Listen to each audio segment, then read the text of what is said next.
الحمدللہ وکفا والصلاۃ والسلام علی من لا نبی بعد ولا رسول بعد۔ آج کے گفتگو کے ہم شب قدر کے بارے میں بیان کریں گے۔ شب قدر کی حقیقت کیا ہے اور اس کی اہمیت کیا ہے، مقصد کیا ہے اور اس کے فائدے کیا ہے۔ شب قدر جسے سورہ دخان کی آیات 3 میں لیلۃ المبارکہ کہا گیا اور سورۃ القدر کی آیات 3 میں اسے 1000 مہینوں سے بہتر بتایا گیا، اور یہ کہ اس میں فرشتے حضرت جبریل علیہ السلام کی معیت میں اللہ کے حکم سے اس کے احکامات کو لے کر اترتے ہیں، جو سراسر سلامتی والی رات ہے تاآن کہ فجر طلوع ہو جائے۔ اب اس کی حقیقت کیا ہے؟ اس میں فرشتے اترتے ہیں جبریل علیہ السلام کی معیت میں، اور 1000 مہینوں سے یہ بہتر ہے، اور اس کو قابل قدر رات قرار دیا گیا۔ اس کی حقیقت کو ہم جانیں گے، اس کے بعد پھر اس کے فائدے اور اس کے مقاصد تک ہم پہنچ پائیں گے۔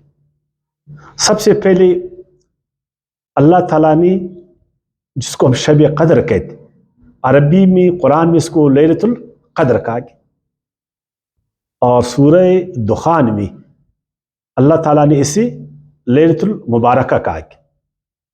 لیل کے 2 معنی علماء لیتے۔ عمومی طور پر لیل سے مراد عالم لوگ، مفسر لوگ رات کو لیتے۔ کون سی رات؟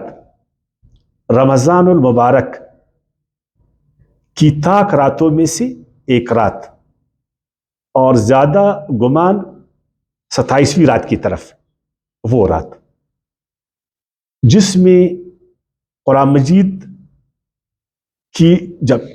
کا جو نزول ہے اس کی ابتدا ہوئی۔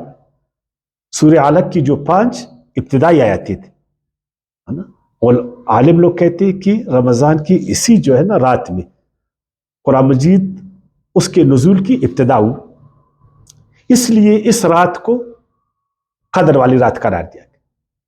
اور جو محققین عالم وہ کہتے ہیں کہ عرب میں لیلہ صرف رات کو نہیں بلکہ تاریکی کو بھی کہتے۔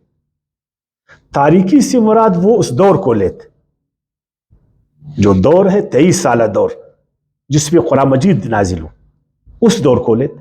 وہ ایک تاریک دور تھا جب قرآن نازل نہیں ہوا تھا۔ نہ صرف عرب لوگ بلکہ پوری دنیا، تمام انسانیت وہ تاریکی میں تھی، وہی ان کے پاس نہیں تھی، اور اگر تھی بھی تو ان پر 22 پردے پڑے ہوئے تھے۔ تورات کو چھپایا گیا تھا، انجیل چھپی ہوئی تھی، زبور کو چھپایا گیا تھا، باقی جو الہامی کتابیں تھیں سب پر 22 پردے مذہبی پیشواؤں نے ڈالا تھا۔ تو وہ لوگ پھر رات سے مراد اس تاریکی کو لیتے، اس تاریک دور کو لیتے جس میں انسانیت تتر بتر تھی اور وہی کی روشنی سے محروم تھی۔ اب اس کے بعد ہے قدر، لیلۃ القدر۔ ایک ترجمہ تو قدر کا خود قرآن نے کیا، مبارکہ، مبارکہ یعنی ایک چیز کو برکت دینے والی۔ جس طرح کہ ہم ایک بیج زمین میں ڈالتے تو ہمارا رب اس کو سینکڑوں دانے میں بدلتا، ہم ایک گٹلی زمین میں ڈالتے ہمارا رب اس کو درخت بناتا، ہے نا، اس میں برکت۔ ایک نطفے کو رب العالمین انسان بناتا، اور پھر برکت یہ ہے جس طرح ہم دیکھتے ہیں کہ عناصر سے اللہ نے زندگی پیدا کی، پھر ہم دیکھتے ہیں کہ زندگی وہ ترقی کریں گے اور اس کو شعور ملی، اور اس شعور نے پھر آگے اپنے کمالات دکھائے۔ یہ سارا کچھ اس وقت ہوا جب اللہ پاک نے قرآن کو نازل کیا۔ اس سے پیشتر انسانیت بالکل تاریکی بھی تھی، اس کا گروتھ رکا ہوا تھا، اس کی ترقی رکی ہوئی تھی، وہ آگے نہیں بڑھ پا رہا تھا، اپنے عقائد کا وہ اسیر تھے۔ مذہبی پیشواؤں نے انسانیت کو غلط عقیدوں میں جکڑا تھا، وہم و گمان کے وہ شکار تھے، وہ جاہلیت کے شکار تھے۔ اب قرآن نازل ہوا، اب قرآن نے ان کی زندگی کو مبارک بنایا، بابرکت بنایا۔ اور قدر کا ایک ترجمہ تقدیر سے کرتے، تقدیر اندازوں کو کہا جاتا، پیمانوں کو کہا جاتا، ماڈل کو کہا جاتا۔ اللہ نے قرآن کے ذریعے انسانوں کو نئے معیارات دی۔ مذہبی پیشواؤں نے جو تقدیر انسانوں کی بنائی تھی وہ غلط تقدیر تھی، غیر فطری تقدیر تھی، انسانیت فطرت سے اٹھی ہوئی تھی۔ اب قرآن نے ان کو فطرت کے ساتھ جوڑا کہ تمہاری تقدیر یہ ہے کہ تم نے فطرت کی پیروی کرنا ہے، تم نے فطری قوانین کو اپنانا ہے، تم نے اللہ کی مشیت پر چلنا ہے، اور تمہاری ترقی کا راز یہ ہے چیزیں اس طرح بڑھتی ہیں، اس طرح گھٹتی ہے، انسانوں کو عروج اس طرح ملتا ہے اور وہ زوال کے اس طرح شکار ہوتے ہیں۔ ترقی کے اسباب کیا ہے، زوال کے اسباب کیا ہے، عروج کن کو ملتا ہے، کس طرح ملتا ہے، یہ سارے طریقے اللہ تعالیٰ نے قرآن میں بتائے کہ جو تمہارے معیارات تھے وہ غلط تھے۔ تم نے فرعون کو کس معیار پر بادشاہ بنایا تھا، اس کو پوچھ رہے تھے، کس معیار کے مطابق گائے تمہاری خدا تھی، کس معیار کے مطابق تم اپنے ہاتھوں کے بنی ہوئی مورتوں کو پوجتے تھے، کس معیار کے مطابق تم لوگوں کو عزت اور ذلت دیتے تھے، یہ غلط تھے۔ اصل معیار یہ ہے، وہ معیارات اللہ تعالیٰ نے، وہ اقدار نئے، وہ نئے پیمانے ان کو دیے، اس لیے اس کو کہتے ہیں شب قدر، ایسا دور جس میں نئے اقدار، نئے پیمانے اللہ تعالیٰ نے قرآن کے ذریعے انسانوں کو عطا کی۔ چھوڑ اپنے غلط معیارات کو، جس نے تمہیں فطرت سے ہٹایا، جس نے تمہاری ترقی روکی، جس نے انسانیت کے راستے سے تمہیں دور کر دیا، اس لیے اس کو شب قدر کہا جاتا۔ کوئی تقدیر والی رات، خیر و برکت والا دور۔ اور وجہ تسمیہ، اس کو یہ نام کیوں دیا گیا؟ اس لیے کہ اس میں قرآن نازل ہوا، شہر رمضان الذی انزل فیہ القرآن ھدی للناس وبینات من الہدی والفرقان۔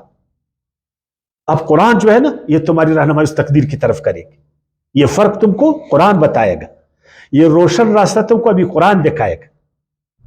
اب تمہاری رہنمائی اس برکت والی زندگی کی طرف قرآن کرے گی۔ تو شب قدر کا تعلق قرآن کے ساتھ بن گیا۔ اس رات کو عزت اور احترام یہ قرآن نے دیا، اس کو یہ شرف اور یہ مرتبہ، یہ مقام، یہ قیمت، یہ قرآن نے اس کو دی، کیونکہ قدر کا ایک ترجمہ وہ اس سے کرتے ہیں، قدر و منزلت سے، عزت و شرف سے، عزت و احترام سے، یہ سارا قرآن نے اس کو دیا۔ قرآن اس رات میں نازل ہوئی تو یہ رات بابرکت بنا، عزت والا، شرف والا۔ اور اگر قرآن کوئی دوسرے راستے میں، دوسرے مہینے میں یا کوئی دوسرے سال میں، پھر اس رات کو جو ہے نا عزت ملتی تھی۔ وہ کہتے ہیں نا کہ عربی زبان کو قرآن سے پہلے وہ عزت نہیں تھی، عربی زبان کو قرآن نے عزت دی۔ مکہ اور مدینہ اگر یہ شریف بن گئے ہے نا، اگر یہ عزت پا گئے تو قرآن کی وجہ سے، اگر یہ امت خیر امت بن گئی تو قرآن کی وجہ سے، اگر یہ رات افضل ٹھہرا تو قرآن کی وجہ سے ٹھہرا، اگر پھر انسانوں نے ترقی کی تو قرآن کی وجہ سے ترقی کی۔ قرآن کا نور پوری دنیا میں پھیلا، وہ معیارات بدل گئے، وہ اقدار بدل گئے، قرآنی اقدار قرآن کے سائے میں جب انسانوں نے زندگی گزاری تو ان کو برکت ملی، یہ عزت ملا۔ اس کا مقصد ابھی کیا ہے؟ ان راتوں کو ہم کیوں بیٹھتے ہیں؟ اب آخری عشرہ آنے کو آ رہا ہے، آخری عشرے میں بہت سارے لوگ اعتکاف پر بیٹھتے، اور اعتکاف میں وہ جو 27ویں رات ہے اس میں بہت سارے مسلمان جاگتے، سوتے نہیں ہیں، اس لیے کہ ہمیں بڑا ثواب ملے گا، ہمارے گناہ معاف ہوئیں گے، ہم پر اللہ تعالیٰ کی طرف سے نور برسے گی، اللہ کی رحمتیں۔ کیوں؟ اس لیے کہ اس رات کو تم نے شکر ادا کرنا ہے۔ کس بات کی شکر؟ کہ اللہ نے ہمیں قرآن ایسی کتاب عطا فرمایا، اللہ نے ہمیں جہالت سے نور کی طرف لایا، شرک سے توحید کی طرف لایا، ظلم سے عدل کی طرف لایا، انسانی پیمانوں سے اللہ تعالیٰ نے نکال کر ہمیں اپنے پیمانے عطا کی، انسانی اقدار سے نکال کر اللہ نے اپنے اقدار ہمیں عطا فرمائے۔ پہلے ہم جہالت میں تھے، پہلے ہم جاہلیت میں تھے، پہلے مذہبی پیشوا ہمارے ساتھ کھلواڑ کر رہے تھے، ہمارے خدا بنے بیٹھے تھے، ہم ان کے ذہنوں کے غلام تھے. آج اللہ نے ہمیں علم سے نوازا, نور سے نوازا, ہمیں روشنی عطا فرمائی. اس لیے ہم اللہ کا شکر ادا کرتے, تمام مسلمان جاگتے, اے اللہ ہم آپ کے شکر گزار. اتنا کرم, اتنی رحم آپ نے انسانوں پر اور خصوصاً ہم پر کہ آج ہم قرآن کے حامل بن گئے. آج ہمارے سینوں میں قرآن کو آپ نے جگہ دی, اور ہم اس قابل ہے کہ ہم اس عظیم کتاب کو مانیں, ہم اس عظیم کتاب کو سمجھیں, اور اس عظیم کتاب کی ہم پیروی کر لیں. اب اس میں فائدہ کیا ہے؟ ایک فائدہ تو یہی ہے, ہزار مہینوں سے بہتر ایک زندگی غیر قرآنی, ایک زندگی غیر قرآنی, ایک زندگی قرآن کے تابع. اگر ہم قرآن کے تابع زندگی گزاریں گے, اس زندگی سے ہزار مہینے وہ بہتر. پہلے اگر انسان اپنے اقدار پر جی رہا تھا, اپنے معیارات پر جی رہا تھا, وہ حیوانیت کے درجے میں تھا. ایک حیوان 1000 سال زندگی گزارے, ایک انسان ایک دن زندگی گزارے, وہ انسان اس سے آگے. جب ہم ان معیارات میں زندگی گزار رہے تھے, غیر قرآنی معیارات میں, تو وہ اس طرح کہ اس زندگی میں ہم 1000 سال جیے, اور قرآن کی روشنی میں, قرآن کے سائے میں اگر ہم زندگی گزارے تو ایک رات اس سے بہتر. اس میں فرشتے کیوں نازل ہوتے تھے؟ اللہ تعالیٰ کے احکامات, ان کو عزت احترام فرشتوں کے ذریعے سے اللہ تعالیٰ نے دی. ایک ایسی رات, ایک ایسا دور جس میں باقاعدہ جبریل علیہ السلام آ رہے, فرشتوں کی میت, 23 سال کا دور, تاکہ جہالت ختم ہو جائے, تاکہ اللہ کا علم اللہ کے آخری نبی کو ملے, جبریل علیہ السلام کے ذریعے سے آخری رسول کو ملے, تاکہ یہ نور تھا ابد انسانوں کے لیے منور ذریعہ بن جائے. اسی لیے فرمایا سورہ دخان میں, فیہا یفرق کل امر حکیم. اس رات کو اللہ تعالیٰ تمام جو حکیمانہ امور ہے, جو حکمتیں ہیں, وہ اللہ تعالیٰ نے انسانوں کو عطا کی اس 23 سال کے دور میں, یا اس رات. آپ صلی اللہ علیہ وسلم نے فرمایا, بخاری شریف, بخاری کی حدیث ہے, مسلم کی حدیث ہے, من قام لیلۃ القدر ایمانا و احتسابا غفر له ما تقدم من ذنبه. اگر ایک انسان واقعی قرآنی ایمان کے ساتھ اور احتساب کے ساتھ, کہ قرآن کے آئینے میں اپنے آپ کو دیکھ اس رات میں کہ میں واقعی قرآن کے سائے میں زندگی گزار, واقعی آج انسانیت قرآن کی زندگی میں گزار رہے, واقعی میری زندگی قرآن کے مطابق, تو اس کے گناہ جو ہے نا اللہ تعالیٰ چھپائے گا, ان کی مغفرت اللہ فرمائے گا, اس کو جو ہے نا نیکی کی طرف لائے گا. اللہ تعالیٰ گناہ سے اس کو نیکی کی طرف لائے گا, اس کا اگلا پچھلا جو ہے نا راستہ صاف ہو جائے گا. اور امام مسلم نے حدیث نمبر 806 میں آپ صلی اللہ علیہ وسلم کا ارشاد بیان فرمایا, نقل کیا, وَمَجْتَمَعَ قَوْمٍ فِي بَيْتٍ مِّن بُيُوتِ اللَّهِ يَتْلُونَ کتاب اللہ. اس رات میں انسان آتے ہیں, مسجدوں میں بیٹھتے ہیں, یا اپنے گھروں میں, زیادہ تر مسجدوں میں, تاکہ ہم قرآن کی تلاوت کریں. کہ قرآن کیسی کتاب ہے جس نے جو ہے نا, جس کی ایک رات ہزاروں سے بہتر ہے. ایسی کتاب ہے جس کو حضرت جبریل صلی اللہ علیہ وسلم نے جو ہے اللہ کے حکم سے ہماری طرف پیغمبر کو عطا فرمایا. اس کی تلاوت کرتے, اس میں غور و خوض کرتے, وَيَتَدَارَسُونَ بَيْنَهُمْ, آپس میں اس کا درس لیتے, مذاکرہ کرتے. اللہ نزلت علیہم السکینہ, ان پر سکینت اللہ نازل کرے گا. وغشت الرحمہ, اللہ کی رحمت ان کو ڈانپ لے گی. وحفتہم الملائکہ, اور فرشتے ان کو گھیر لے گے.